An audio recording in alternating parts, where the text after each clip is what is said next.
Hello, and welcome to Doctor Who 50 years ago.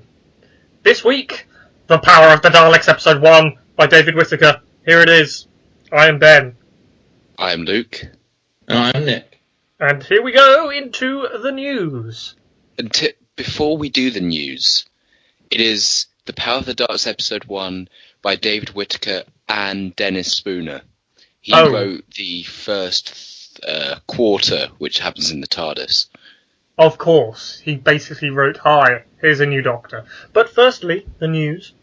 On October 31st, there was a Staff Sergeant, Boekenhaupt, who was a US Air Force officer, who was arrested in an Air Force base in California because the FBI presented evidence that he had conspired to give national defense secrets to a Soviet embassy counselor.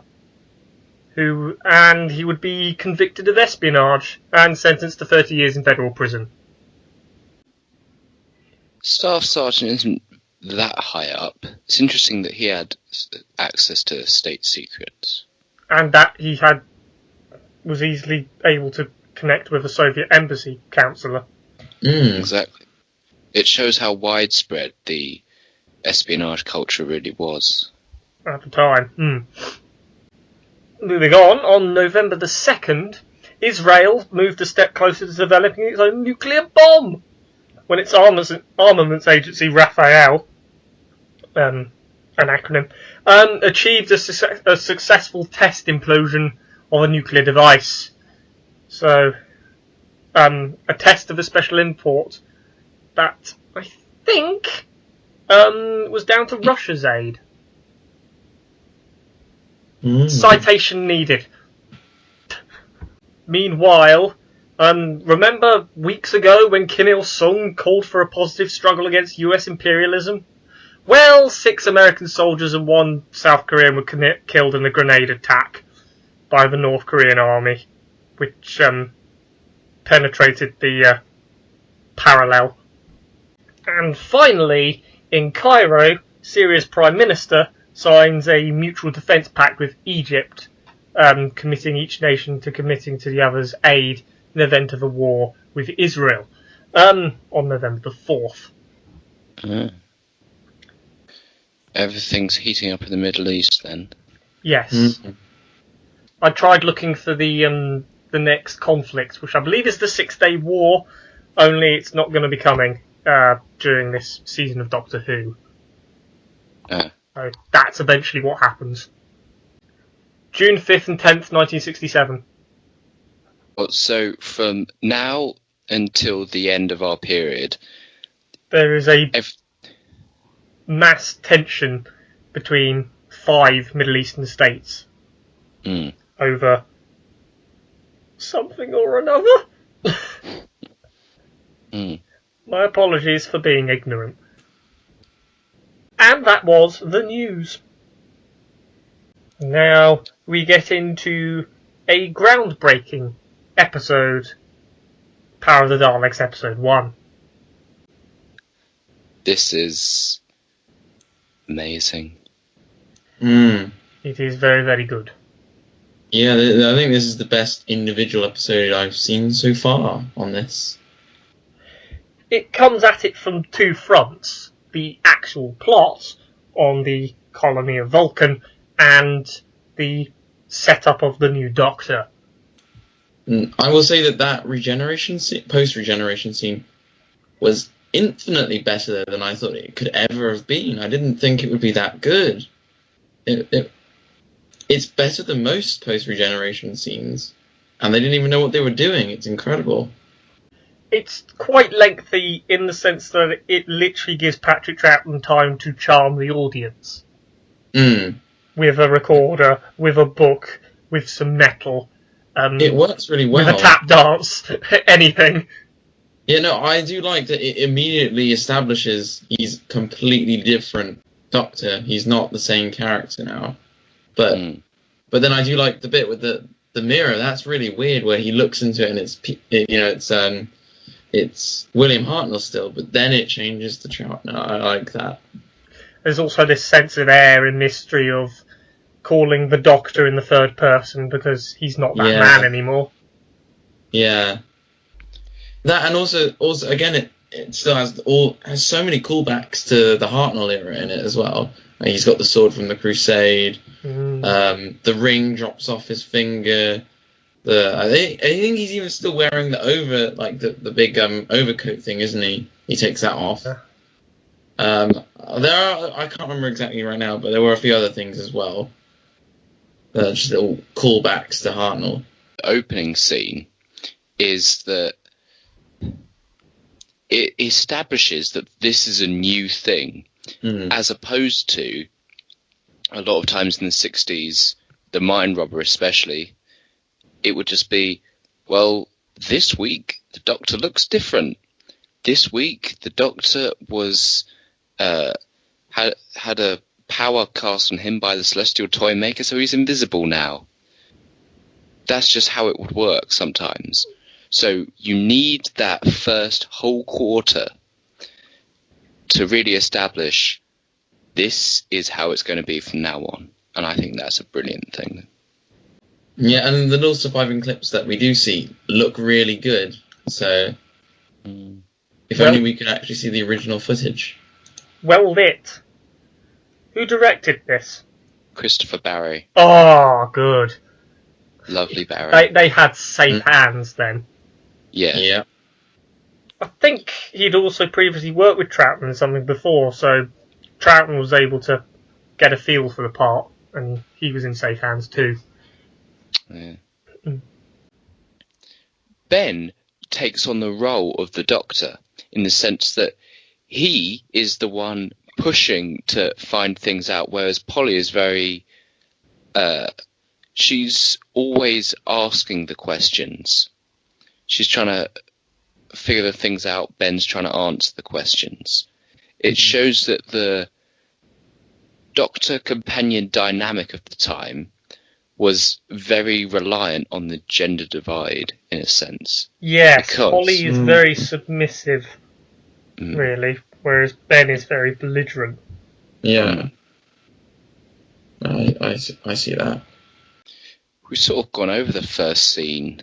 Yes, the first scene of this episode in greater detail is that the second Doctor gets up, Ben and Polly are gawking at him as he commits to his 5-minute long tirade of, "Hi, this is who I am."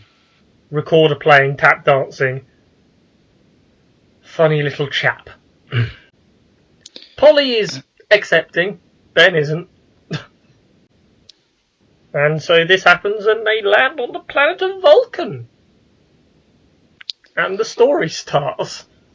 Well, I think in the 60s it's good to have that long opening scene because this sort of thing never really happened. Like, you would have a character, you'd follow that character, and you'd have that character throughout all of the iterations. Leads did not change except for in the Avengers, but that was a very odd rarity. They needed to set it up properly. They needed to set out the direction they were going. Sort of like a Troughton manifesto, that opening bit is. He's quirky and weird and a bit off the wall, but at the same time, he's also noticed everything, as is shown in the end bit when he knows everything on the dial and when he goes out and knows somehow his way around the mercury pools. You know, that bit the set as well looks really good, and the sound effect is great, and the music is good in this one as well. It feels very atmospheric instantly. And I know that bit is very visual, but you can get an idea of what he's doing, and the way he was walking must have been quite good. That must have conveyed quite a bit of character as well. He's reading the book, isn't he? And he's not looking anywhere. Yeah, but you also get a sense that he's literally doing everything with the scenery, which means that the scenery needs to stand up because it's a more visual experience, as you said. From the photographs, the scenery looks really good, but the pools look quite good, at least in a still photograph, and they sound very good, at least. I am convinced that they are in, I don't know, some like volcano-like area, as you'd expect on Vulcan. But yes, we are in slightly dangerous mercury swamps. Let's put a colony here. But in the meantime, we are introduced to said colony with the Earth guy, the Examiner, because that's literally what he says. He's the Examiner, and falls down dead with a bullet in his back. I like that character; it's my favourite one. So yeah, the Doctor also gets clobbered on the head by a mysterious guy who has been immortalised by John Cura, or at least his bottom has. And we're introduced to Quinn and Bragan, Deputy Governor and Head of Security, respectively. Snark at each other and bring the Doctor, Ben and Polly into the colony. And into the plot. Yes, because the plot centres on Lesterson, the scientist who looks as freaky as hell. It's such a great character. Played brilliantly because he is so devoted to the cause of science. It's wonderful. Those glasses really do sell it. He's working with his assistant Janley, who is feisty, for want of a better word. And this is where I'm wondering, where did this character come from? And how did she get such plot relevance? Because do we see this in other David Whitaker stories before this? I guess did he write the Crusades? Hence the continuity link, I suppose. Yeah. Oh, yes, you're right. Yeah, because you had Joanna there, and my God, she was a battle axe. Janley is quite feisty, but she is still the assistant. She's not the one in charge, despite her being feisty. Whatnot. So it's still showing, a woman might speak up for herself, but she can't be in charge, Because it is still the 60s. I hasten to add, she's got ideas of her own, and she's going to damn well put them into action. She's quite literally the chief villainess of this piece. Yeah, and to put it in perspective today as well, because not a lot has actually changed, is it? People would still rather have a man over a woman anytime. Thank you for grounding that. It's not like it was pretty subtle or anything. Oh boy, right. Janley is doing some political things, and Lesterson says, "Do you mind? I'm doing science here. Go away." So we cut back to the Doctor, who's busy playing the fool, quite literally, and Ben just rants at him some more, because he wants to know everything. And then the Governor Hensel comes in and explains everything. And it's from this scene onwards that we see just how bad this colony is. It's quite literally a police state. There is so much security, it's unreal. I mean, it's understandable given the underground movements that are there as well. But this is a colony in an extremely bad way. It's not going well, and I'm wondering whether we could connect that to the British colonies in current context. Oh yeah, and how they're under misrule and. We had all of these colonies. When we lost them, they would all immediately succumb into this sort of very controlled, very strict police states. And so there would be that sense that Britishness really keeps people from immediately succumbing to that underbelly of intense surveillance and the fear that comes from that. And so there must have been a question, what if our Britishness was to fall away? Is this something that we could be succumbing to in the future? How long will this Britishness last for us? Our empire's collapsing. Maybe we will collapse too. So it's a crisis of identity. Yes. Ooh. Yes, the colony is wondering why this examiner from Earth has come to visit them so early, and they just presume that it's the giant space capsule they found, which rings alarm bells. Internal politics happen with Janley and Quinn, who seem to be together. It's probably a relevant plot point, keep that in mind. And everyone goes to look at the capsule. The Doctor brings out his plot point device piece of metal, because he had one in the TARDIS, and he finds another one, and literally does the math, and continues to mutter the word extermination, just in case you were wondering who the villains were in this story. But yes, this episode is very tense and very tight as to what could be in the space capsule, so the Doctor goes to bed, only then to immediately try and enter the capsule further on his own. You wouldn't expect it to be a Dalek spaceship because you haven't seen the Daleks be like this before, have you? No. At this point, they've been depicted at least as being powerful, even if maybe apart from in the chase. But other than that, they've been depicted as being very powerful and.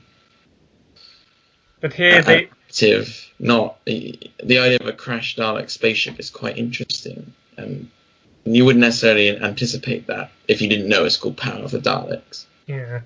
But here they are dormant, and I'm going to draw comparisons with the stage play that Whitaker wrote in 1965.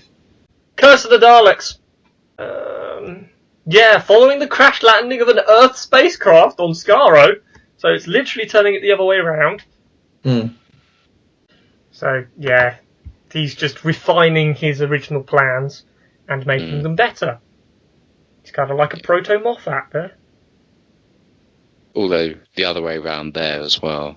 Yes, in the sense he takes his original plans and makes them worse. Yeah. Aye.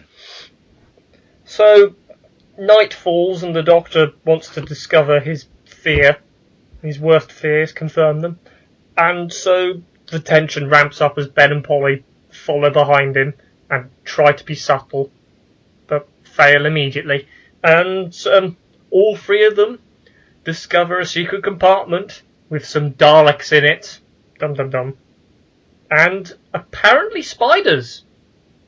Apparently they keep spiders on Vulcan. Because there's enough for some cobwebs to be there. Space cobwebs. Or it could have been one of the Metabolus spiders, who knows. Either or, they are dead, or at least dormant, Daleks. But there are two of them. There was a third one. It's gone missing. Where's it gone? Tension, tension, tension. Oh, look, slivery thing! Cliffhanger. Brilliant cliffhanger. Yeah, it's literally taking the one from the Daleks episode 2 or 3, whichever one it was, and doing it again. 3, thank you. Good sci-fi.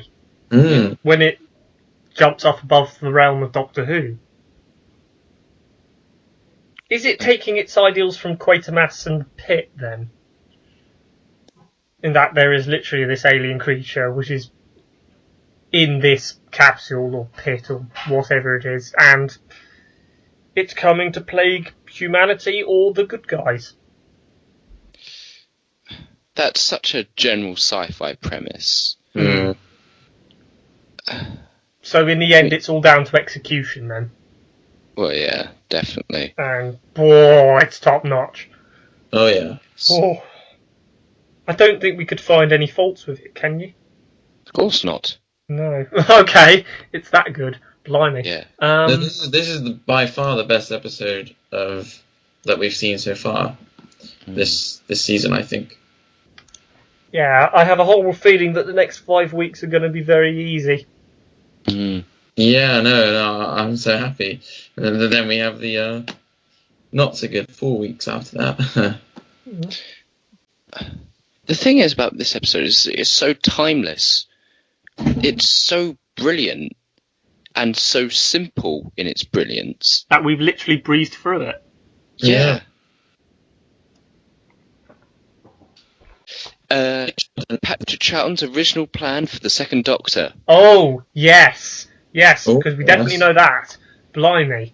He was going to black up like a Harpo Marx character. Wait, And really? yes, and basically he got to set, and Annika Wills and Michael Craze went, "No, don't do that." He was also going to play it like a sea captain, wasn't he? No, it wasn't going to be a sea captain. It was going to be like an old monk. All that as well. Yeah. Basically, he had many, many ideas, slightly crazy ideas, and thankfully they turned him to the realm of slight sanity. Mm. But why did he want to black up, though? I don't understand. He sort of wanted to be... Oh, right, yes. A genie. Possibly, yes. Oh, right. Get the kids. But that does show that back in that time, people thought that the character could just go anywhere. There is no sense of what the Doctor is being tied down to. It is just the guy in the box. And the fact that they're able to change his character so much, I think it shows just how free sci-fi was back then. And how little the attachment to the character is, so long as it's all entertaining. And that's what this serial definitely achieves.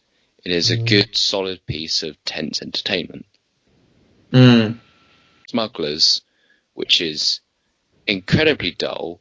I mean, some of the action is not bad, but it's obvious that all of the characters are paper thin, and as such, I don't think people would have liked it that much back then, just because there's no meat on it. Yeah, it was the dictionary definition of a dull historical, and probably contributed to its demise. Yeah. But this isn't historical, this is a very good, tense sci-fi episode, as you said, and we've got 5 more episodes of it, 5 more episodes of singing its praises. Yes. It's going to be fun. Thank you very much for watching and listening. You can find us on Blogspot, which redirects to iTunes. We're also on Facebook and other internety things.